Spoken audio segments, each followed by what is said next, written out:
ভাবো তো, রাত তখন 2টো, তোমার বাড়ির মেন দরজায় কেউ যেন ধাক্কা মারছে, আর তোমার ডোরবেল ক্যামেরায় এই দৃশ্যটি দেখতে পেলে।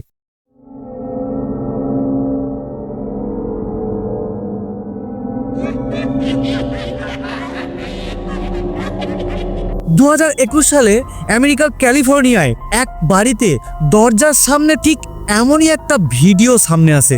রাত তখন গভীর, চারপাশে কেউ নেই।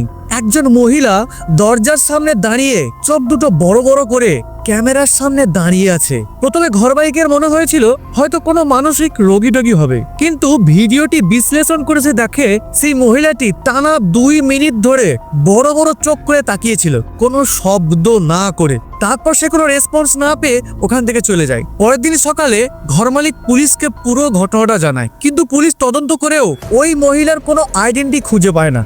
আর সেই মহিলাকেও ওই শহরে আর কেউ দেখতে পায়নি। কোত্থেকে এসেছিল, কেনই বা এসেছিল, কেউ জানে না। আচ্ছা, তোমার বাড়ির সামনে যদি এমন দৃশ্য দেখো তাহলে তুমি কি করবে সবার প্রথমে? কমেন্টে জানিয়ে দিও।